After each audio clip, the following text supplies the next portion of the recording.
ઝઘડાથી દૂર રહેનાર છે એ કોઈ જગ્યાએ સ્થિર રહેતા નથી, અસ્થિર છે. કારણ કે નારદજીને દક્ષનો શ્રાપ છે, કોઈ જગ્યાએ સ્થિર ન રહી શકે.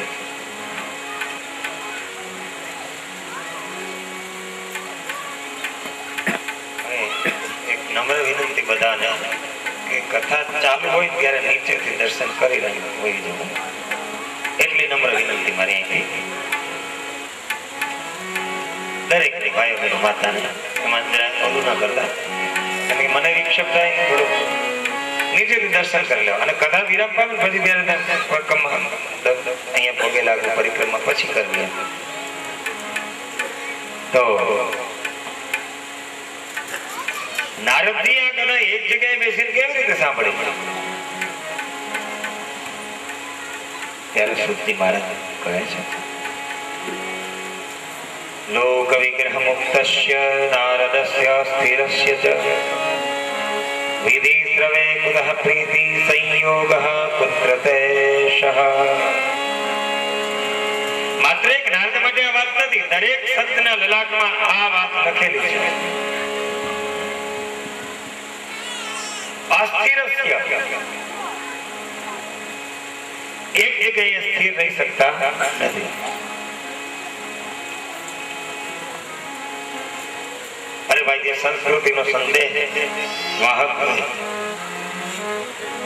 જેને ઋષિઓના વિચાર ગેહે ગેહે અને જને જને લઈ જવાનો સંકલ્પ કર્યો હોય, એની એક જગ્યાએ બેસે કેમ પોસાય? એમને તો સતત પરિભ્રમણ કરતું રહેવું પડે ને. આજે લોકો એવું માની બેઠા છે કે નારદ એટલે ઝઘડા કરાવનારા. નારદ નું નામ આવે એટલે એમ થાય કે હમણાં કઈક ઝઘડો આવશે. બેની વચ્ચે બહુ બનતું ન હોય ને કોઈ એમાં ઝઘડો કરાવીને ફૂટ પડાવે તો આપણે એમ કહીએ કે આ તો નારદીઓ છે. પણ આવું કેવું ને, એ મહાન સંત નારદ નું અપમાન છે.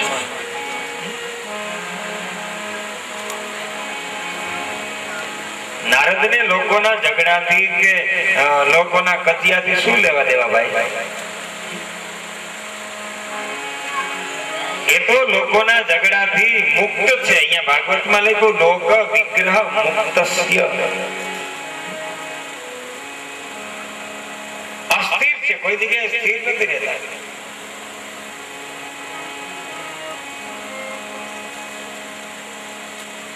તો આપણને એમ થાય ભાઈ એક જગ્યાએ તમે એમ કહો અસ્થિર છે, એક જગ્યાએ બેસતા નથી, દક્ષનો શ્રાપ છે, તો 8 દિવસ એક જગ્યાએ બેસીને કથા સાંભળી તો દક્ષના શ્રાપનું શું? એક બાજુ શ્રાપ દીધો છે ને એક બાજુ મારી બેઠા છે. આવું આ તો બહુ અઘરું છે. પુરાણ શાસ્ત્ર છે ને એની અંદર બહુ ઊંડાણ હોય છે. એમાં ઊંડાણમાં જવું પડે ત્યારે એનું મૂળિયું મળે. સંસ્કૃત ભાષા છે ને બહુ સરસ છે, સમૃદ્ધ છે. અસ્થિર શબ્દનો એક અર્થ ન સ્થિર ઇતિ અસ્થિર, જે સ્થિર નથી તે અસ્થિર. અને અસ્થિર શબ્દનો બીજો અર્થ કર્યો અકારો વાસુદેવ તસ્મિન સ્થિર ઇતિ સ્થિર. એટલે વાસુદેવ ભગવાન કૃષ્ણ. ભગવાને શ્રીમદ ભગવદ ગીતામાં વિભૂતિ યોગમાં પરમાત્માએ જ્યારે અર્જુનને વિભૂતિ નું દર્શન કરાવ્યું ને ત્યારે ભગવાને કહ્યું કે અક્ષરાણામકારોસ્મિ. હે અર્જુન, આજે અકારો અક્ષરો છે ને એમાં અકાર હું છું. અમલેને પ્રણવ નમઃ, તો અકાર હું છું. એટલે બીજો અર્થ એ થયો કે વાસુદેવ શ્રી કૃષ્ણમાં જે સ્થિર થાય છે તે અસ્થિર. શ્રોતાઓના પ્રશ્નથી રાજી થઈ અને શુદ્ધિ કહેવા લાગે છે એક ભક્તિયુક્ત કથા હું આપને કહું છું તે સાવધાન થઈને સાંભળો. જે સુખદેવજી મને પ્રેમથી સંભળાવ્યું છે. એકવાર બ્રહ્માના માનસ પુત્રો સનંદન, સનાતન અને સનત કુમાર દિગંબર 5 વર્ષના બાળક સમાન પરમહંસ રૂપ ફરતા ફરતા ફરતા બદ્રિકાશ્રમની અંદર પધાર્યા. નરનારાયણ ભગવાને ત્યાં તપ કર્યું છે. બદ્રીનાથ, બદ્રી કેદાર, બદ્રીનારાયણ વિશાલ રાજાને માટે ત્યાં પધાર્યા છે. ત્યાં બદ્રી વિશાલ ભગવાન બિરાજે છે. બદ્રીનાથ જે ગયા હોય ચારે બાજુ બરફાચ્છાદિત પ્રદેશ છે, શિખરો છે. ભગવાન બદ્રીનાથ વચ્ચે બિરાજા છે. અને બદ્રીનાથ ભગવાનના મંદિરમાં જાઓ ને, ભગવાન અંદર છે, લક્ષ્મીજી બહાર છે. આવું ભાગ્ય જ હોય.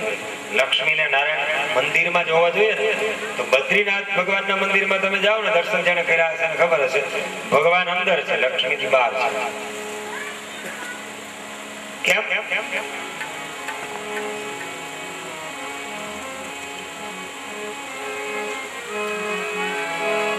અંદર કેમ નથી? તો ભગવાને લક્ષ્મીજીને કહ્યું કે હું તપ કરું છું અને મારા તપમાં વિક્ષેપ ન જોઈએ, તમે બહાર ઉભા રહો. ભગવાન એ કોઈ પુરુષ નથી અને લક્ષ્મી એ કોઈ સ્ત્રી નથી, પણ પરમાત્માએ આના દ્વારા આપણને ઉપદેશ કર્યો. અને બદ્રીનાથ ની અંદર જાઓ ને તમે, તો ત્યાંના પૂજારી, મુખિયાજી કે પૂજારી ભગવાન બદ્રીનાથ ને ચંદન નો આખા શરીરે લેપ કરે. અને 12 મહિના, એક દિવસ કે 2 દિવસ કે 2 મહિના 4 મહિના ને, ઉનાળા પૂરતો જ નહીં, 12 મહિના ચંદન નો લેપ થાય. 12 મહિના, શિયાળો, ઉનાળો, ચોમાસું. અને ચંદન છે એટલું બધું ઠંડુ છે. ત્યારે આપણને એમ થાય ઘરે આ ભગવાન ને આટલી બધી ઠંડી હોય, એક તો બરફ છે એક બાજુ ઠંડી છે ને એક બાજુ ભગવાન ના આખા શરીરે ચંદન લગાવે. આ કેટલી બધી ઠંડી ભગવાન સહન કરે. પૂજારીને તમે પૂછો ને ભાઈ આ શિયાળો છે, આટલો બધો બરફ છે, અત્યારે તમે ભગવાનને ચંદન લગાવો? તો પૂજારી કે હા. કેમ? અહીંયા બદ્રીનારાયણ ભગવાન તપ કરે છે. એ તપનો તાપ છે, એ તપના તાપને કારણે એને તાપ સહન ન કરી શકે અથવા તો એમને તાપ ન લાગે, એના કારણે અમે 12 મહિના ચંદનનો લેપ કરીએ છીએ.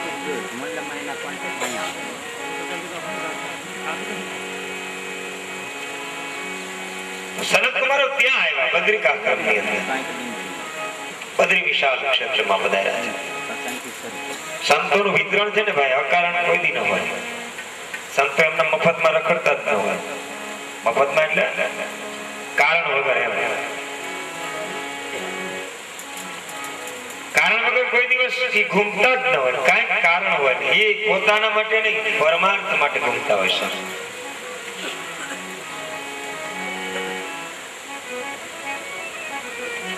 સત્સંગ માટે સંતોનું ફરવાનું સત્સંગ માટે હોય, અને સંતોને સંત મળે છે. સનત કુમારો ચાલ્યા આવે છે, સામેથી મળે કોણ? દેવર્ષિ નારદ. દેવર્ષિ નારદજીને જોયા. હવે સત્સંગની ઈચ્છાથી જે ઘરેથી નીકળે એને સત્સંગ મળે. સત્સંગને માટે જેને દિલમાં તીવ્ર આકાંક્ષા હોય, પરમાત્મા એને સત્સંગની પ્રાપ્તિ અવશ્ય કરાવે. દેવર્ષિ નારદ જ્યારે સામે મળ્યા અને સનત કુમારોએ નારદના મુખ પર વિષાદના વાદળો જોયા, સનત કુમારોએ નારદજીને કહ્યું, દેવર્ષિ, અરે હે નારદજી, આપનું મુખ આટલું બધું ગરીબનું કેમ છે? તમારા મુખ ઉપર શાની ચિંતા છે? કઈ બાજુથી આવો છો? કઈ બાજુ જાઓ છો? અને દેવર્ષિ આપના જેવા મુક્ત સંત જે ભગવાનને સમર્પિત છે એને કોઈ દિવસ ચિંતા ન કરાવે.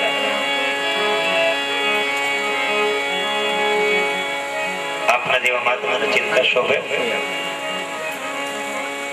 સંત તો ચિંતન કરે પરમાત્માનું. સંત કોઈ ચિંતા ન કરે. ચિંતન કરે છે ઈશ્વરનું, એની ચિંતા કરે ઈશ્વર. અને એટલા માટે ચિંતાને કેવી કહી છે? ચિંતા સમાન છે.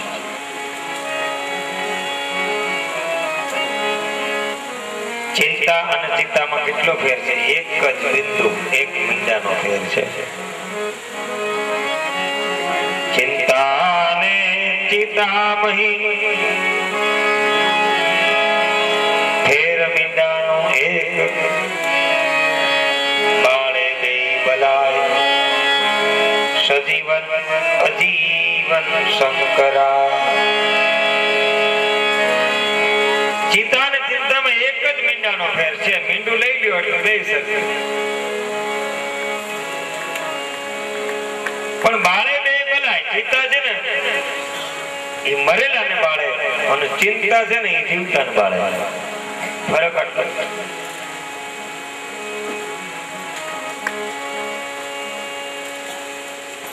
તો ચિંતા શા માટે કરવી જોઈએ ભાઈ? કોઈ કહ્યું ને, અજગર કરે ને ચાકરી, પંખી કરે ને કામ, દાસ મनु का युग है सबका दाता राम.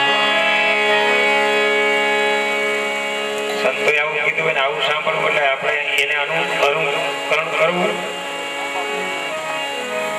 આપણે કામ ધંધો નોકરી કરતા હોય છોડી દેવાની એમ નહીં.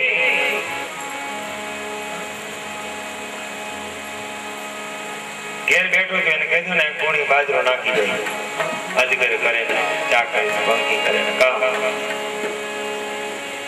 આવી રીતે સમજવાનું નથી. આ સંતોની ભાષા છે ને બહુ. પણ એમ સમજવાનું છે કે ભગવાન બધાને આપી રહ્યા છે, કીડીને કોણ અને હાથીને. એના જોગ આપી રહ્યા. મતલબ કે આપણે પુરુષાર્થ કરીએ તો પ્રભુમાં વિશ્વાસ રાખવો પડે, દ્રઢ વિશ્વાસ બાપુ. આ રોજી રોટી કોના હાથમાં છે? કોણ આપે છે? મંદિરમાં કહ્યું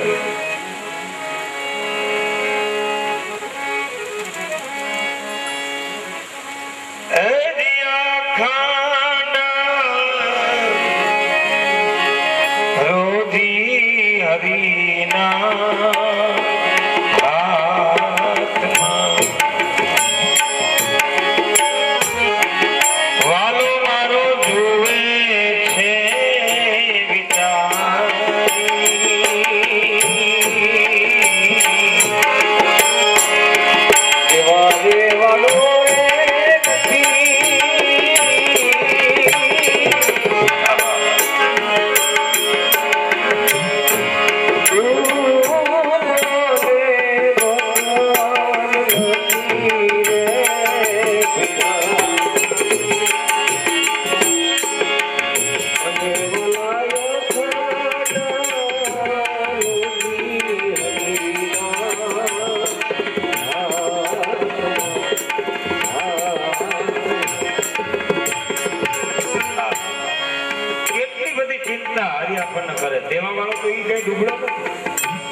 ઉપાધિ કરીને આપણે એ દીવાલા એ દિનાવ મહિના મને ઉદર વશા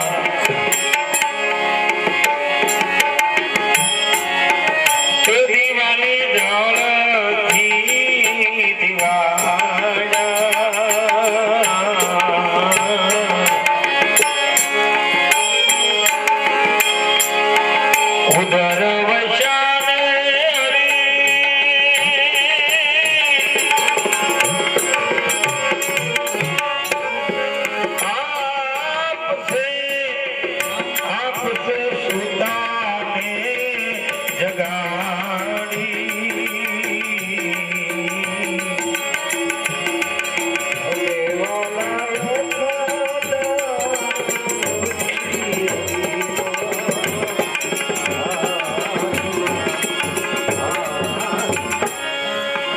માતાના ઉદરમાં જઈને આપણે રક્ષા કરી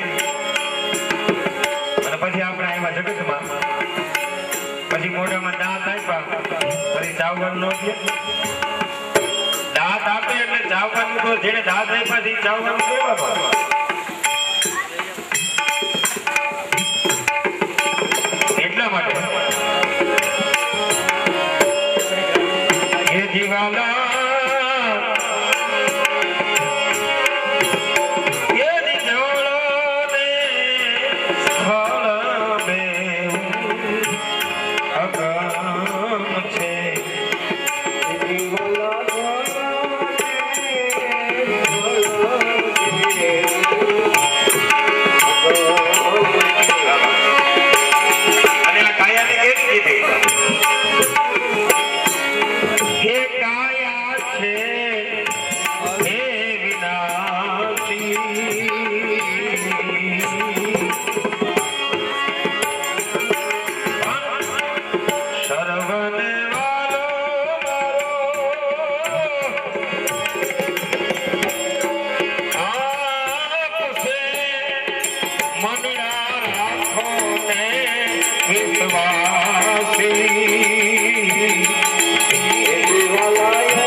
કોણ આપશે? કોણ?